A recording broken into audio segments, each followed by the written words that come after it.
The fantastic action movie with elements of the thriller Predator hit the big screens in the summer of 1987 and made it even hotter. The film performed remarkably well at the box office for its genre and age rating. Both critics and viewers liked the story of the confrontation between an elite special forces group and an alien hunter in the thick of the South American jungle. The rising action star Arnold Schwarzenegger became interested in the project, and it was he who insisted that instead of one main character, there should be a place in the plot for a team of professionals. The film was directed by first-time director John McTiernan, who at that time only had his debut Nomads under his belt. Predator made him famous in Hollywood circles and paved the way for the main film of his career, Die Hard. McTiernan will continue filming until the early 2000s, until a series of box office failures forced him to leave films. It was the end of the 80s, a minimum of pavilions and green screens, real jungles, harsh living conditions, health problems and constant troubles with special effects and the appearance of the alien hunter. Jean-Claude Van Damme, who at that time was just beginning his path to Hollywood Olympus and agreed to all the roles offered to him, was the first person to try on the Predator costume. He was initially chosen for this role. Even before filming began, the appearance of the alien hunter was completely different, as was the very idea of him moving through the jungle. The idea was that Van Damme would use his martial arts skills and physical fitness to transform the Predator into a ninja-style trickster.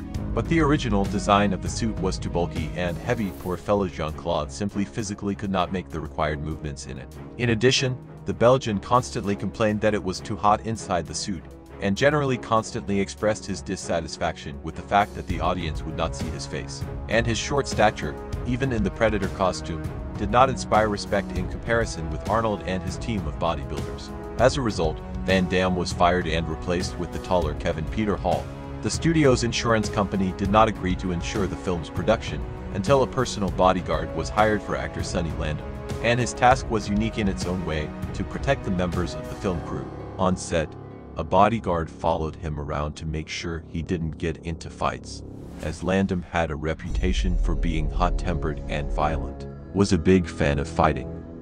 In the script, the Predator is very noticeably different from the creature that appeared on screen. For the film, the first version of the Predator costume was also very different from the well-known appearance. Its main form is a tall humanoid creature with crimson scaly skin and three-fingered hands. His only weapons are a telescopic spear that he throws and a static web-like trap that can rip apart anything caught in it. Instead of an invisibility effect, the Predator uses its ability to change shape and skin color like a chameleon to hide.